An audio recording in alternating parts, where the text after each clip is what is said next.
Usually, in stories about cheating spouses, the guy who gets played ends up being the hero, the underdog who takes down the sleazebag and walks away with some kind of poetic justice. But life is a savage beast with no concern for your revenge fantasies. What I'm about to tell you isn't the clean, feel-good story you're expecting.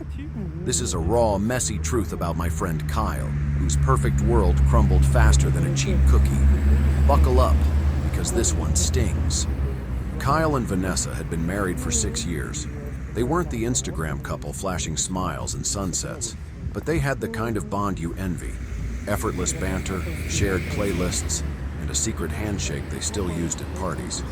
When Vanessa's job fell through, Kyle had the bright idea to start fresh in another city. New opportunities, he said. A bigger paycheck, he said. He landed them both jobs at this swanky IT company where he'd been offered a senior role. And here's the kicker. They ended up working under the same roof, side by side, 9 to 5. "We're a team," Kyle told me. He was glowing, practically bouncing off the walls about this new adventure. "We'll take on the world together." But the world? The world had other plans. Or maybe it was the young hotshot who ran the company. His name was Dane Jacobs. Picture this: mid-30s, gym body, tailored suits that cost more than my car, and that smooth, cocky charm that's basically a trap in human form. He had a way of talking that made you feel like the only person in the room. Unfortunately for Kyle, Vanessa was in a lot of rooms with Dane. At first, it was harmless. Happy hour drinks with the team, a few late nights at the office. Vanessa would come home, buzzed and giggling, and Kyle would laugh it off. "Dane's got this crazy energy," she'd say. "He's a genius." But Kyle noticed things. A text notification she'd glance at a little too quickly. The way she suddenly seemed so interested in fitness. She joined a gym. Dane's gym. "Do you think she's..." Kyle asked me one night over beers. I hesitated. "Nah, man. She's just caught up in the new job. Stress does weird things to people." But even I wasn't buying my own excuse. The moment Kyle's suspicions turned into certainty was like a punch to the gut. Not just for him, but for me, watching my friend break in real time. One night, he swung by the office to surprise Vanessa with her favorite takeout. What he got instead was a front row seat to a private meeting in Dane's office, the kind that didn't need a desk. He didn't confront them, not then. Kyle wasn't the dramatic type. No, he went home, ate the takeout by himself, and spent the entire night plotting. The next morning, he called me. "I'm going to destroy them," he said, his voice cold in a way I'd never heard before. "Not just Dane, her too. They think they can humiliate me? Watch." Kyle's plan was bold and honestly kind of insane. He bought a discreet camera and started documenting everything. He had footage of them laughing in private corners, sneaking out of the building together, and eventually the full-blown proof that would turn stomachs. And Kyle didn't stop there. Oh no. He edited it all into a cinematic masterpiece, complete with dramatic captions, "The Boss" and "The Betrayer." Then, he uploaded it to every platform you can think of. YouTube, TikTok, Reddit. It went viral faster than a cat video. For a moment, it seemed like Kyle had won. The comments were brutal. People trashed Dane for abusing his power and Vanessa for being a sellout. The IT world, a small, gossipy bubble, exploded with memes and hashtags. But you know what they say. The higher the climb, the harder the fall. And Kyle? He didn't see the fall coming. The first blow came quicker than either of us expected. Kyle was called into HR less than 48 hours after his video hit the internet. They didn't mince words. "We've reviewed the footage," they said. "While the conduct displayed by Mr. Jacobs and Mrs. Turner is inappropriate, your actions violate several company policies, including the use of recording devices on company property and public dissemination of private matters." Kyle tried to argue. "So you're punishing me for exposing the truth?" "You've put the company at risk," the HR director said flatly. "This isn't just about you, Kyle. It's about the company's image. You're being terminated effective immediately." He walked out of that office shell-shocked, carrying a cardboard box of his things. His career, his reputation, everything he'd worked for, gone in an instant. But the universe wasn't done with him yet. Vanessa, ever the opportunist, filed for divorce a week later. And who do you think showed up to court holding her hand? Dane Jacobs. The same man who, by some twisted stroke of luck, managed to spin the scandal in his favor. He framed himself as a victim of malicious intent, a hard-working entrepreneur whose privacy was invaded by a disgruntled employee.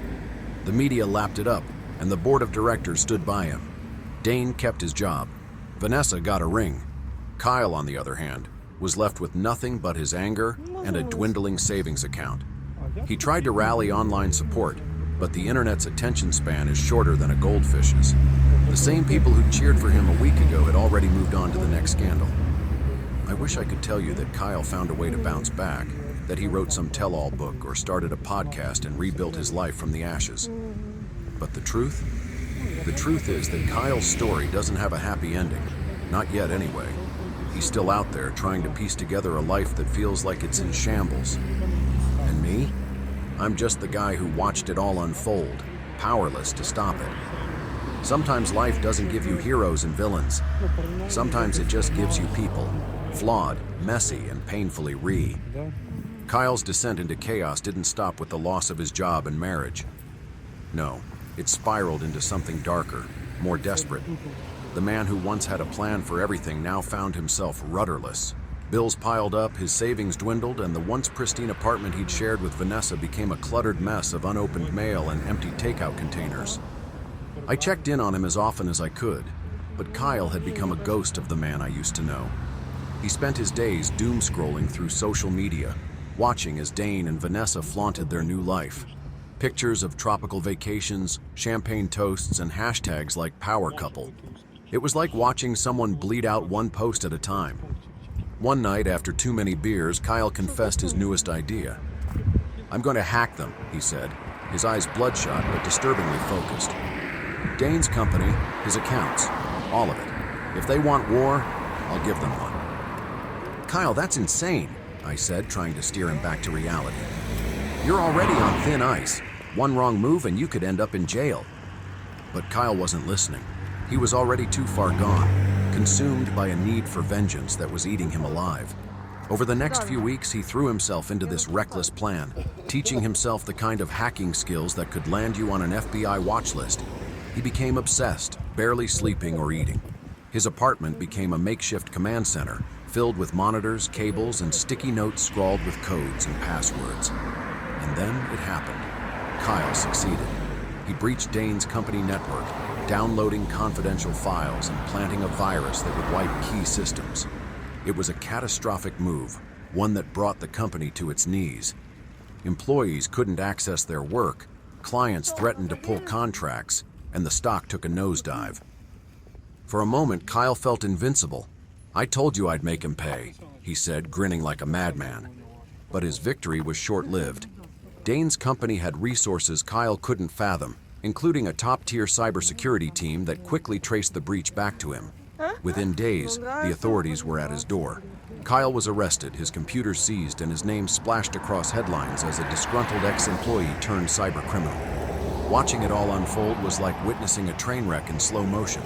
Kyle's need for revenge had destroyed whatever was left of his life. The legal battle that followed drained him completely. He pleaded guilty to avoid a lengthy trial but still faced prison time. The man who once dreamed of starting fresh in a new city was now starting over in the worst way possible, behind bars. And Dane? Somehow he came out unscathed yet again. He spun the attack as proof of his resilience, a CEO who could weather any storm. His company recovered, his image polished to a shine. Vanessa stood by his side through it all, smiling for the cameras like the perfect trophy wife. As for me, I still visit Kyle when I can. Prison has humbled him, sobered him in ways I didn't think possible. He talks about redemption now, about making amends and finding peace. Maybe one day he'll get there. But for now, his story serves as a brutal reminder. Sometimes the pursuit of revenge doesn't just fail, it destroys you in the process. Kyle's imprisonment might have seemed like the end of the story, but it was really just another chapter. Prison is where he had to confront his actions. No more blaming Dane, Vanessa, or the world. It was just Kyle and his choices laid bare. For months, he kept his head down, refusing to engage with the other inmates. He avoided fights, ignored provocations, and spent his free hours in the library devouring books on everything from philosophy to coding. Ironically, the very skill that landed him there. But one day, an older inmate named Marcus decided to shake Kyle out of his solitary bubble. Marcus was a grizzled man with a raspy voice and a past he didn't like to talk about. "You're wasting away in here, kid," Marcus said during yard time. "You think reading books is gonna fix what's broken in you?" "What would you know?" Kyle snapped, frustrated and raw. Marcus smirked. "I know that guilt will chew you up from the inside out, and if you let it, it'll win. But you've got a choice. Wallow in it or use it to do something better." That conversation was a turning point. Kyle started opening up, sharing his story with Marcus and a few others during their nightly poker games. The more he talked, the more he realized how much anger and resentment he'd been carrying. It was exhausting, and for the first time in years, he wanted to let it go. Meanwhile, Kyle's parents, estranged for years due to his stubborn independence, reached out. His arrest had shattered their pride but also reignited their concern. They began visiting regularly, offering support and forgiveness that Kyle hadn't realized he needed. Slowly, piece by piece, Kyle began to rebuild himself. By the time his release date arrived, Kyle was almost unrecognizable.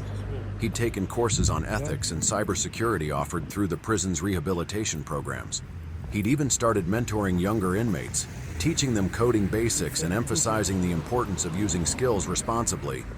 The day he walked out of those gates, he wasn't just free, he was determined to prove that the man who'd spiraled so disastrously could become someone better. Kyle moved back to his hometown, where he took a job at a small tech firm willing to give him a second chance. He kept his head down, worked hard, and stayed off social media entirely. Vanessa and Dane, meanwhile, continued their rise as a power couple, but their public facade started to show cracks. Rumors swirled about tension behind the scenes, about Dane's controlling nature and Vanessa's growing dissatisfaction. It was poetic in a way, but Kyle didn't pay it much mind. He was done living in their shadow. One day, out of the blue, Kyle received an email. It was from Vanessa. "I made a mistake," she wrote. "I'm sorry for everything. I hope you're doing okay." Kyle stared at the message for a long time before deleting it. He didn't need her apology. He'd already made peace with the past and was focused on building a future where he didn't need anyone else's validation, just his own. Kyle's journey to redemption wasn't flashy. It wasn't the kind of story that makes headlines or racks up likes online. It was quiet, steady, and deeply personal. He rebuilt his life one small step at a time. He became known at work for his integrity and his tireless work ethic, earning the respect of his colleagues without seeking attention. Over time, he even began volunteering at a local youth center, teaching coding workshops to kids who came from tough backgrounds. He saw pieces of his younger self in them, the ambition, the anger, the desperation to prove something to the world. But instead of feeding their fire for revenge or validation, Kyle showed them how to channel their energy into creating something meaningful. It was at one of these workshops that Kyle met Clara. She was a teacher who volunteered at the center, running literacy programs for the same kids Kyle was mentoring. Clara was warm, grounded, and completely uninterested in Kyle's past. What mattered to her was who he was now, someone who genuinely cared about making a difference. Their connection was slow and unassuming. There were no grand gestures or whirlwind romances, just two people finding comfort and inspiration in each other's company. Clara reminded Kyle that it was okay to let someone in again, and for the first time in years, he felt something he thought he'd lost forever: hope. Meanwhile, Vanessa and Dane's public image continued to deteriorate. Dane's controlling behavior became impossible to hide, and Vanessa eventually left him, walking away from the life she thought she wanted. She reached out to Kyle again, asking if they could talk, but he declined. He wished her well, but his life was no longer tied to hers. Kyle's story doesn't end with revenge or dramatic vindication. It ends with quiet resilience, the kind that doesn't need an audience. He found peace not in tearing others down, but in building himself up. In the end, Kyle learned that the best way to move on from the past is to create a future worth living for, one that's defined not by who hurt you, but by who you choose to become.